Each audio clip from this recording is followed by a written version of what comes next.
अंकिता, कौन है ये? ओए, कहाँ जा रहा है? बॉयफ्रेंड था मेरा। अच्छा, तो मेरे पीठ पीछे तुम ये सब करती हो? आखिरकार तुमने दिखाई दी ना अपनी औकात। हाँ, यही है मेरी असलियत। वो क्या है ना, मेरी प्रॉब्लम है कि मैं एक इंसान के पास ज़्यादा टाइम तक टिक नहीं सकती हूँ। बस इसलिए बैकअप में नया बॉयफ्रेंड बना लिया। अच्छा, तो तुम एक इंसान के पास ज्यादा देर टिक नहीं सकती। फिर तो तुमने काफी सारे लड़के बदल लिए होंगे, है ना? वैसे मानना पड़ेगा, काफ़ी इंटेलिजेंट हो तुम। 1 मिनट में पकड़ लिया। हाँ, मैं ना बहुत सारे लड़के चेंज करती हूँ और मुझे इस काम में बहुत मज़ा आता है। शर्म नहीं आ रही मुंह से बोलते हुए ये सब, है ना? एग्जैक्टली अगर मैं कोई कांड कर रही हूँ उसे एक्सेप्ट करने में कैसे शर्म और प्रॉब्लम होनी चाहिए, मुझे नहीं है। और अगर मैंने कुछ किया है तो मैं उसे एक्सेप्ट करती हूँ ना।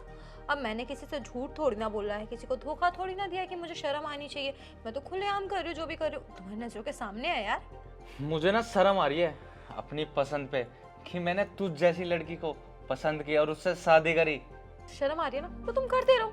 मुझे ना मेरे करने पे ना तो बिल्कुल भी पछतावा है, ना ही रिग्रेट है और ना ही शर्म है, क्योंकि मुझे ना लड़कों को ऐसे चलाने में बड़ा मजा आता है और मैं लड़कों को ऐसे ही चलाती हूँ। शर्म होगी भी क्यों तुझे, बेशरम लड़की। अरे, जब तुझे ये सब करना था तो एक संस्कारी लड़के से शादी क्यों करी? जाके मुंह मारती ना, या वैसी लड़के से शादी करती जैसे तू करती है वैसी वो लड़का करता। ओ हेलो, तुम संस्कारी थे वो तुम्हारी हेडेक है, मैं थोड़ी ना संस्कारी थी। मैं तो शुरू से ही ऐसी थी। और हाँ, तो पता है इस काम में ना मजा बड़ा आता है जस्ट बिकॉज आप ना बोर नहीं होती की पर्सन से। आपके पास बैकअप में बहुत सारे ऑप्शन होते हैं और मेरे पास ना तुम्हारे लिए एक ऑफर है। तुम भी ना लाइन में लग जाओ, क्या पता मैं इन सब से बोर होके तुम्हें दोबारा अपना लूं। बहुत बड़ा धोखा किया है तेरे बाप ने तेरी सच्चाई छुपाकर। शादी के टाइम तो बहुत लंबी लंबी फेंकता था कि मेरी बेटी इतनी खानदानी है, इतनी संस्कारी है, इतना सब कुछ, और उसकी बेटी पति के पीठ पीछे मुंह काला करवा रही है। आ, आ, आ, पागल हो क्या? कोई भी औलाद अपने माँ बाप को ये थोड़ा ना बताएगा कि उसको लड़कों को कपड़ों की तरह चेंज करने में मजा आता है। यही सब ना अपने बाप के आगे बोलियो। आज शाम को बुलाऊंगा डिवोर्स जो लेना है तुझसे। हाँ, तो इसमें बाप को बुलाने जैसी कौन सी बात आ गई? डाइवोर्स की तो बात है, वो मैं तो तुम्हें खुशी खुशी दे दूँ। और तुम्हें पता है इस बात से ना मैं काफ़ी खुश होंगी, क्योंकि जस्ट बिकॉज मुझे ना अपने बॉयफ्रेंड्स के साथ बाहों में बाहें डाल के घूमने में सरेआम कोई हेजिटेशन नहीं होगी। कम से कम किसी एक बंदे का टैग तो नहीं लगा होगा ना मुझ पे। तुम्हारे बाप को बुलाना ना बहुत ज्यादा जरूरी है। उसे भी तो पता चले कि उसने कैसी बेटी पैदा की है। कन्यादान के समय तो बहुत लंबी लंबी आग रहा था कि मेरी बेटी इतनी पवित्र है, सुंदर है, सुशील है। मैंने कभी सपनों में भी नहीं सोचा था अंकिता कि तुम इतनी गिरी हुई हरकत करोगी। तुम्हें उम्मीद नहीं थी ना कि मैं ऐसा कुछ करूंगी। देखो ना, तुम्हारे सोच के परे काम कर दिया मैंने। तुम्हें पता है, तुम भी करके देखो, बड़ा मजा आता है इस काम में। तुम्हें पता है मेरी तरफ से ना तुम्हें फुल छूट है। तुम दूसरी शादी करो, 10 गर्लफ्रेंड्स घुमाओ, मुझे कोई फर्क नहीं पड़ेगा। मैं ना तुम्हारी तरह ना गिरा हुआ नहीं हूँ। मेरे माँ बाप ने ना मुझे बहुत अच्छे संस्कार दिए हैं। और हाँ, मैं ना शादीशुदा हूँ तो मुझे ये सब ना शोभा नहीं देता। वो क्या है ना, लड़कों को तो मौका चाहिए होता है। मैंने भी वही मौके का फायदा उठाया। मैंने भी उन्हें लाइन दी और वो लट्टू हो गए। और तुम्हें पता है मैं ना तुमसे एक टाइम के बाद ना बोर हो गई थी, तो बस इसलिए मैंने ये सब किया। किस लिए कर रही हो तुम ये सब? ताकि तुम एलिमनी ले सको मुझसे? तुम्हारा मैं ये भ्रम दूर कर देती हूँ। मेरे बाप के पास तुम्हें भी पता है ऑलरेडी बहुत पैसा है, और वैसे भी मैं इस फटीचर से घर से क्या लेके जाऊंगी। कैसी औरत है ना तू, तुझे कैसी औरत है ना तू ये सब करते हुए। कैसी औरत है ना तू, तुझे शर्म नहीं आती? आदमियों को कपड़े की तरह बदल रही है। खैर तुम्हें पता है इस काम में ना मजा बड़ा आता है। इंसान कम से कम एक चीज से बोर तो नहीं होता। और तुम्हें भी पता है इंसान एक ही खाना रोज रोज तो नहीं खा सकता ना। 2 से 4 दिन बाद उस खाने से इंसान का मन उब जाता है। सेम इसी तरीके से इंसानों का भी होता है। सेम ऐसे इंसान के साथ भी होता है कि दोनों इंसान एक ना एक दिन के बाद एक दूसरे से बोर हो जाते हैं। मेरे साथ भी कुछ ऐसे ही हो। और तुम्हें पता है मेरी आदत, मैं ना 1 महीने से ज्यादा किसी लड़के को डेट नहीं कर सकती, ना ही मैं उसके साथ रह सकती हूँ। फिर तो तूने अपने बाप और भाई के साथ भी ये सब किया होगा, उनके साथ भी करने की कोशिश की होगी, है ना? तुम्हें मेहनत करने की ज़रूरत नहीं है। वो क्या ना, मैंने ऑलरेडी एडवोकेट को बोल दिया है। अब एडवोकेट आएगा, डाइवोर्स फाइल करेगा, उसके बाद जितना भी प्रोसेस होगा और जितना भी टाइम लगेगा डाइवोर्स होने में, उस टाइम तक ना तुम एक काम करो, ये रंगीन नज़ारा ना अपनी नज़रों से देखो।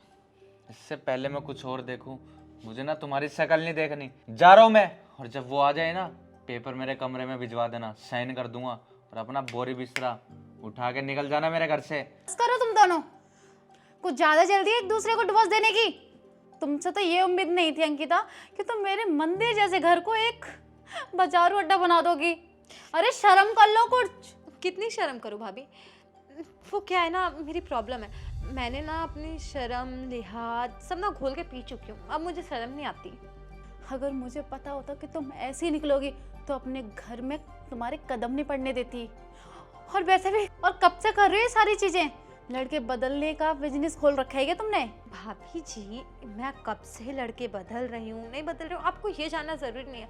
आपने इतना जान लिया कि मेरे को लड़कों के साथ खेलना बहुत पसंद है, लड़कों को कपड़े की तरह चेंज करना बहुत पसंद है, इतना ही काफ़ी आपके लिए। अच्छा, मैं बताऊं अपने मुंह से या सच्चाई तुम खुद बताती हो? सच्चाई देख तो चुकी हैं आप और आपका देवर, और क्या सच्चाई देखनी है और कैसे सच्चाई दिखाऊं मैं? आप क्या चाहती हैं, आपका देवर वो सब भी देखे जो बर्दाश्त ना करे और जीते जी मर जाए? अगर झूठ बोल रहा है तो ढंग से झूठ बोलो ना, ताकि इंसान झूठ में शामिल हो जाए। ऐसे अपने कैरेक्टर को नीचा दिखा के साबित क्या करना चाहती हो अंकिता?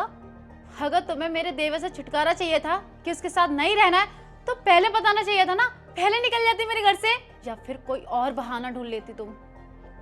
मुझे तो तुमसे ये उम्मीद नहीं थी, इतना गिरा हुआ इतना घिनौना काम करोगी। तुम्हें पता है जो सच तुम राहुल से छिपा रही हो ना, मैं बहुत अच्छे से जानती हूँ और बहुत पहले समझ चुकी हूँ मैं।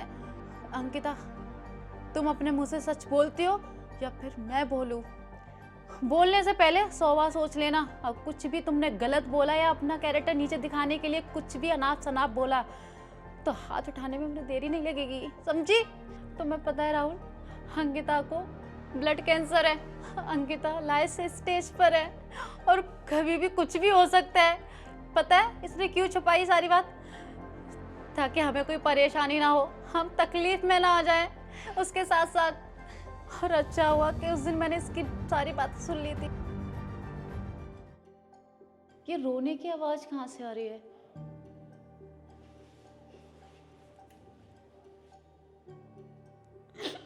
इतनी बड़ी बात मैं इस पूरी फैमिली को कैसे बताऊं? ये बात तो मैं बता भी नहीं सकती, पूरी फैमिली बिगड़ जाएगी कि मुझे ब्लड कैंसर है। अगर इन्हें पता चल गया तो इनका क्या होगा?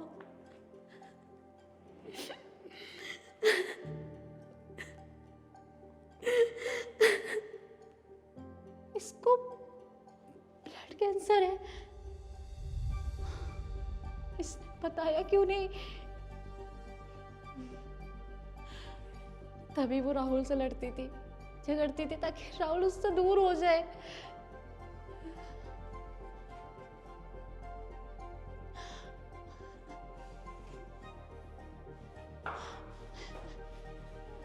अंकिता, हम तेरे अपने नहीं है क्या?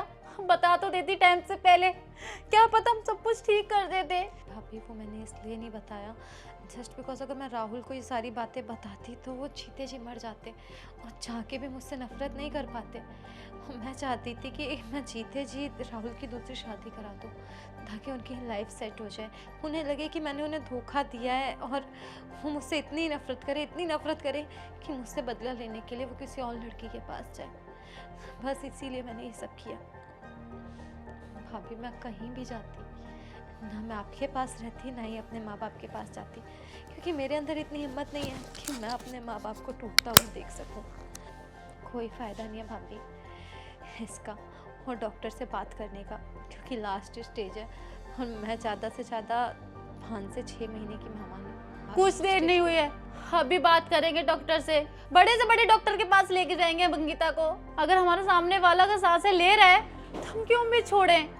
अंकिता, जो कुदरत का लिखा हुआ है वो हम मिटा नहीं सकते ना, लेकिन हम पूरी कोशिश करेंगे। राहुल, तुम बड़े से बड़े डॉक्टर के पास कॉल करो, हम आज ही अंकिता को लेके चलेंगे। अगर इतनी बड़ी बात तुमने हमसे छुपाई है तो शायद की बात है तुमने अपने मायके में भी नहीं बताई होगी। और ये बताओ, तुम घर छोड़ के कहाँ जाती, कहाँ भटकती? कोई है तुम्हारा अपना? अंकिता, तुमने एक बार भी राहुल की तरफ नहीं देखा? तुम्हारे इस झूठ से, इस हरकतों से वो कितना टूट जाता, कितना बिखर जाता वो। राहुल, तुम अपने डॉक्टर से बात करो ना, तुम्हारा डॉक्टर बहुत बड़ा है ना। हेलो, डॉक्टर सर, मुझे एक बात जाननी थी आपसे। क्या कैंसर की लास्ट स्टेज का कोई इलाज है? कोई तो इलाज होगा। सॉरी, मैं तुमसे बात छुपाना भी नहीं चाहती थी और बताना भी नहीं चाहती थी। छुपाना इसलिए नहीं चाहती थी क्योंकि तुम मेरे पति हो।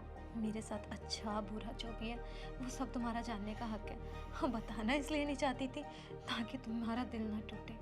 इसलिए मुझे जो सही लगा वो सब मैंने किया, क्योंकि डायरेक्ट अगर मैं तुम्हें ये सारी चीज़ें बताती तो तुम जीते जी टूट चुके होते पूरी तरीके से। वो चीज़ मैं कभी नहीं चाहती थी। टूट तो मैं अब भी चुका हूँ। काश तो मुझे पहले ही बता देती। मुझे भी बहुत लेट पता चला। पता नहीं कैसे रहूँगा मैं अब तुम्हारे बिना।